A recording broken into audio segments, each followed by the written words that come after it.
Yves. 50% Myrtle, 50% Yves.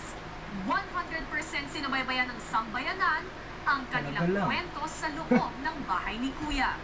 Unang linggo pa lang nang nagpahayag ng paghanga si Yves kay Myrtle. Maraming ng best ko para makuha kita. At kahit iba ang pinili ni Myrtle, tuloy-tuloy pa rin ang panunuyo ni Yves.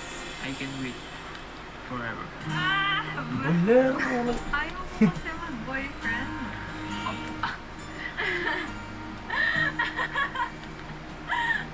Ligawan mo ko pag ano ko 20 na. Ano? Naging mailap si Myrtle dahil sa isang masaklap na pinagdaanan, ang napagpustahan sa larangan ng pag-ibig. Kasi yung first person na nanligaw sa akin, parang super bitter kasi dinigawan niya ako for half a year for only pustahan ng panahon. Pero si Yves, di talaga nagpapatina. Yves po ba, ayon sa obserbasyon nyo, madaling mailap? Opo, yung po yung palaging sinasabi sa kanya, ano siya, yung emotional.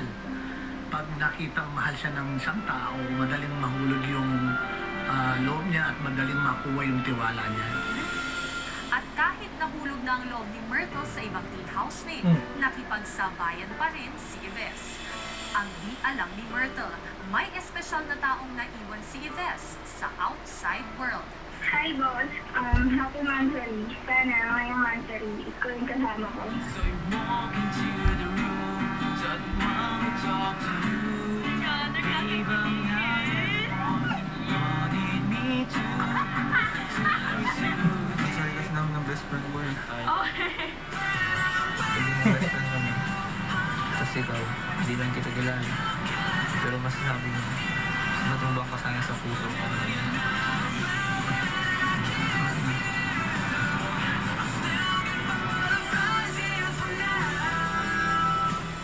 Dahil sa natuklasan, si Myrtle gumawa ng marahas na hakbang.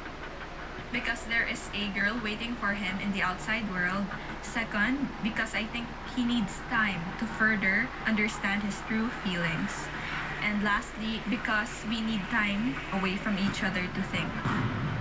Pero tila di napipigil ang damdamin dahil sa pagtatapos ng TRO. Agad na nabalik ang dating malapit na samahan ni ng Myrtle at Yves. Hanggang sa dumating ang minsan ay naging sanhi ng kanilang alitan.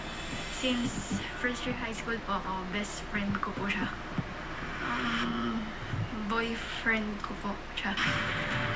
Sa gitna ng ilangan, si Yves, si Mika pa rin suyuin ang dalawang babaeng malapit sa kanya.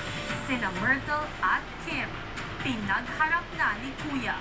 Na-realize ko po na most, if not all po, na sinabi niya sa akin po, puro po kasi sinungalingan. Para matapos ang issue, inimbitahan ng dalawang babae si Yves na makipag-usap sa kanila. Pero ang pinili ni Yves ay si Kim. Sige na.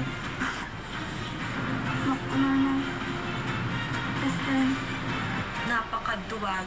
Yung ginawa niya po, nakuha niya po yung problema. Ngayong gabi, ano kayang maiinit na eksena kapag hinarap na ni Yves si Myrtle? Ito kasi mamang tao. Manluloko ka. Tumayo ka nga! Tumayo ka! Anong papel ang gagampanan ni Kim sa usapan? Sabihin niyo yung both side niyo. Huwag niyo akong sali. Paano magpapaalam ang house players na sina Kim at Bing sa teen housemates? Hindi mo talaga ako yung housemate. Ano yung tinatawag na houseplayer? Anong announcement ni Kuya na may kinalaman sa nominasyon? Sa puntong ito ay ipapaalam ko na kung ano ang naging desisyon sa kung sino ang gusto nilang patawan ng automatic nomination. Ang housemate na ito ay si... At ano naman ang big